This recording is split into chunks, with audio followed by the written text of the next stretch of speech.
सोचो आप जिंदगी की सारी सेविंग, सालों की मेहनत और एक सपना अपना बिल्डिंग खरीदने का। लेकिन जैसे ही आप प्रॉपर्टी डीलर के ऑफिस में जाते हो, टर्म सुनाई देने लगता है। Sale deed, agreement to sell, registry, encumbrance, home loan, bank verification, और सपना धीरे धीरे कंफ्यूजन में बदलने लगता है।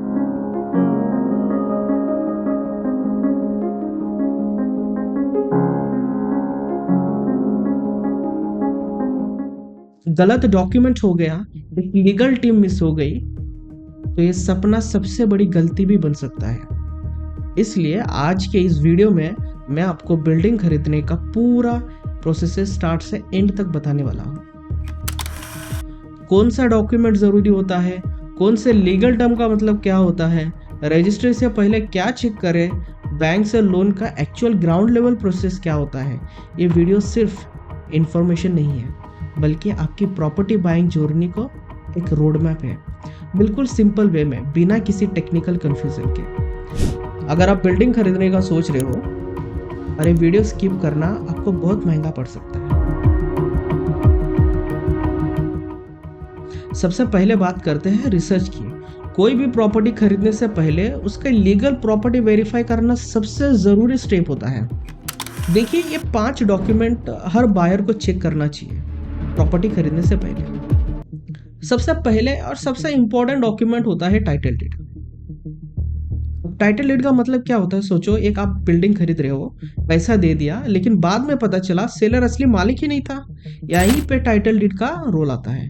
टाइटल डीड ये लीगली प्रूफ करता है कि प्रॉपर्टी का असली ओनर कौन है। अगर टाइटल डीड क्लियर नहीं है तो चाहे बिल्डिंग कितनी भी अच्छी हो, वो प्रॉपर्टी लीगली ट्रांसफर ही नहीं हो सकती। इसलिए सिर्फ करंट ओनर के नाम देखना काफी नहीं होता, आपको चेक करना होता है मदर डीड। मदर डीड मतलब प्रॉपर्टी की पूरी जन्म कुंडली।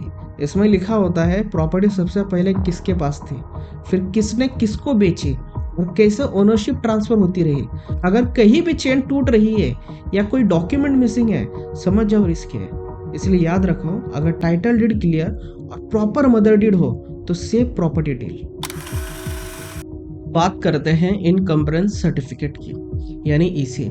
सिंपल शब्दों में ईसी बताता है कि प्रॉपर्टी पर कोई लोन, केस या लीगल चार्जेस तो नहीं है। सोचो, आपने बिल्डिंग खरीद ली और बाद में बैंक या कोर्ट से नोटिस आ गया क्योंकि प्रीवियस ओनर ने लोन क्लियर नहीं किया था। ईसी ये कंफर्म करता है कि प्रॉपर्टी फाइनेंशियली फ्री है या नहीं। रजिस्ट्री से पहले मिनिमम आप है ना लास्ट से 10 से 30 ईयर का ईसी जरूर चेक करो।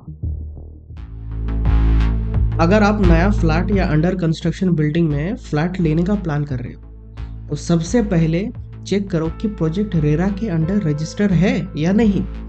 रेरा मतलब रियल एस्टेट रेगुलेटरी अथॉरिटी, एक सरकारी अथॉरिटी है जो होम बायर्स को राइट्स प्रोटेक्ट करता है और बिल्डर्स को रूल फॉलो करने के लिए मजबूर करता है। हर रेरा अप्रूव्ड प्रोजेक्ट को एक रेरा रजिस्टर्ड नंबर मिलता है।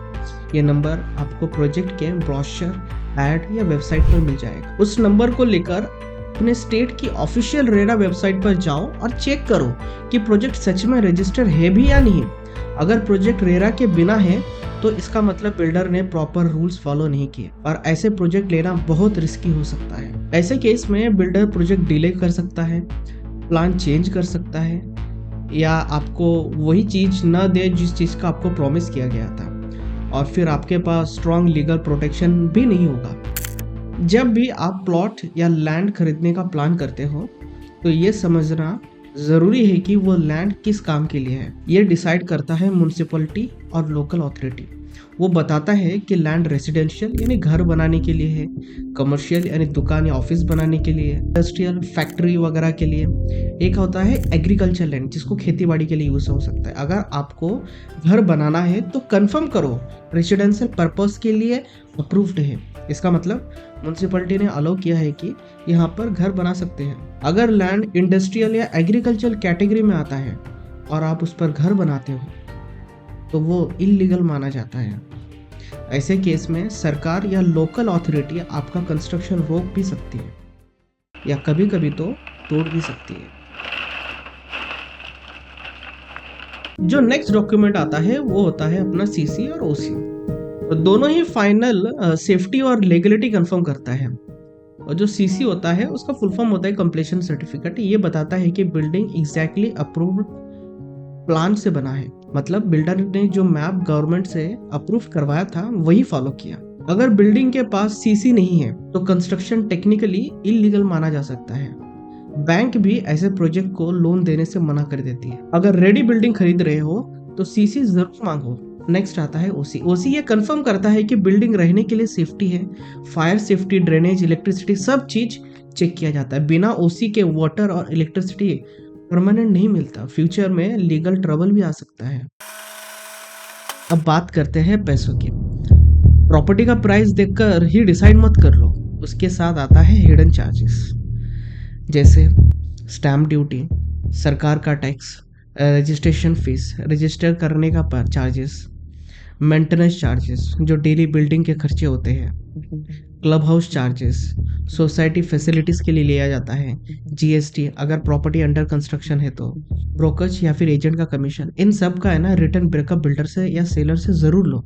वर्बल प्रॉमिस पर भरोसा मत करो। अब आता है वो स्टेप जहां सिर्फ आप ही नहीं, बैंक भी प्रॉपर्टी को टेस्ट करता है। अगर आप होम लोन लेने जा रहे हो तो बैंक बिना देखे पैसा नहीं देता। बैंक अपनी तरफ से लीगल ड्यू डिलीजेंसी चेक करता है, जो आपके लिए एक एक्स्ट्रा सेफ्टी लेयर बन जाता है। बैंक ये चेक करता है कि वो title deed, ownership history, encumbrance certificate, approved plan और परमिशन, एग्रीमेंट टू सेल, इस प्रोसेसेस के लिए आपके पास अपने बेसिक्स डॉक्यूमेंट्स रेडी रखना होता है। जैसे आईडी प्रूफ के लिए pan card, income certificate, property papers और एग्रीमेंट टू सेल। चाहे बैंक से लोन ले रहे हो या कैश डील, अपने खुद के इंडिपेंडेंट लॉयर से लीगल ओपिनियन रिपोर्ट जरूर बनाओ। इस रिपोर्ट से आप 100% श्योर हो जाते हो कि डॉक्यूमेंट जेन्युइन है, टाइटल क्लियर है और फ्यूचर में कोई लीगल सरप्राइजेस नहीं आएगा। सोचो आपको एक फ्लैट या बिल्डिंग पसंद आ गई, प्राइस पर ऑलमोस्ट बात हो गई है, लेकिन अभी तक एग्रीमेंट साइन नहीं हुआ है। इस स्टेज पर आता है टोकन अमाउंट। टोकन अमाउंट एक छोटी सी अमाउंट होती है जो बायर सेलर को देता है, सिर्फ इतना बताने के लिए कि मैं सीरियस हूँ, डील किसी और को मत देना। इसका सिंपल मतलब आप प्रॉपर्टी टेम्पररी बुक कर लेते हो, लेकिन याद रखो टोकन अमाउंट लीगली ओनरशिप नहीं देता। अब बात करते हैं एडवांस पेमेंट की। एडवांस पेमेंट तब दिया जाता है जब एग्रीमेंट टू सेल साइन हो जाता है। इस पेमेंट का मतलब होता है डील लीगली लॉक हो गई है, पेमेंट शेड्यूल स्टार्ट हो चुकी है और रजिस्ट्री की डेट डिसाइड हो गई है। Advance payment usually total price का 10 से 20% होता है और हमेशा लिखित प्रूफ के साथ ही दो।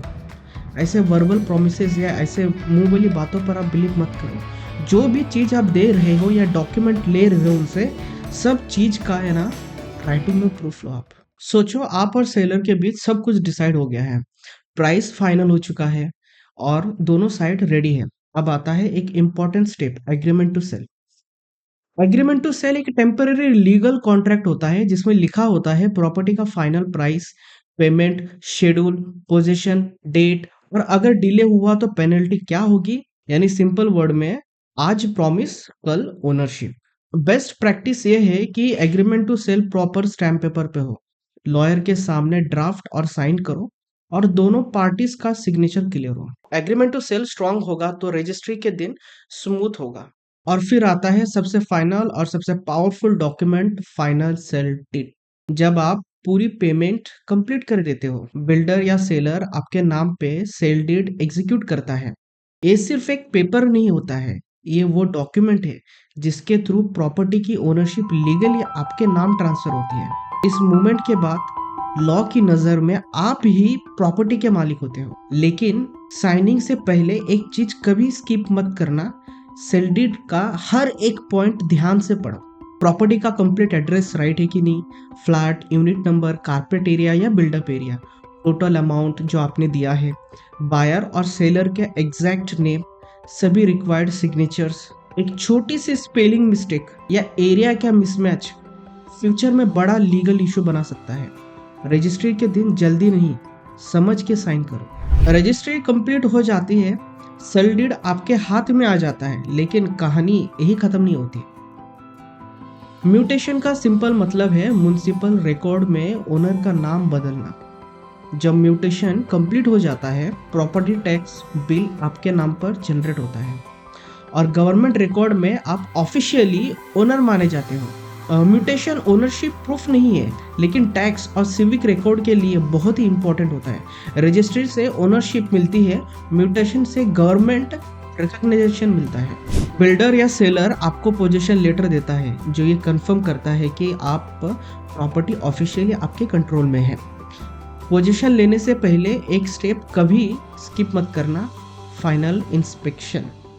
क्या होता है फाइनल इंस्पेक्शन में? प्लम्बिंग टेस्ट देखो आप, इलेक्ट्रिक पॉइंट चेक करो, टाइल्स एंड वॉल्स इंस्पेक्शन देखो आप पूरा, क्योंकि पोजीशन के बाद छोटी सी प्रॉब्लम भी आपकी रिस्पॉन्सिबिलिटी बन जाती है, फिर बिल्डर जिम्मेदारी नहीं लेता।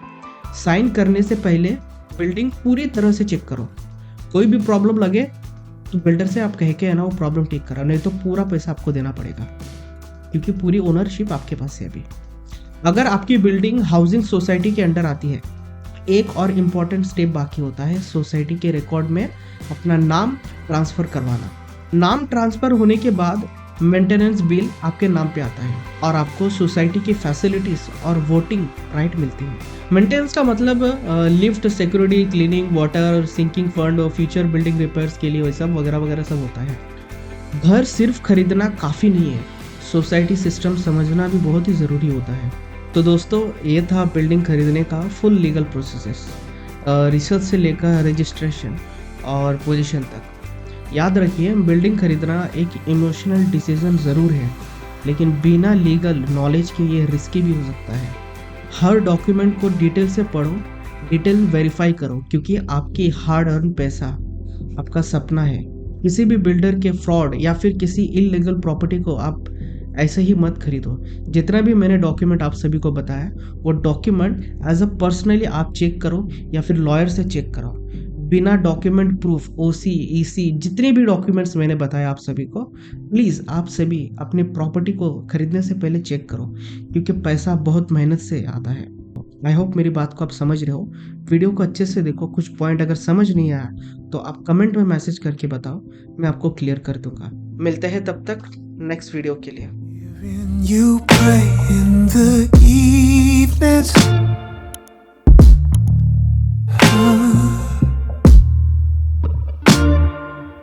Watch you sing in church on a Sunday.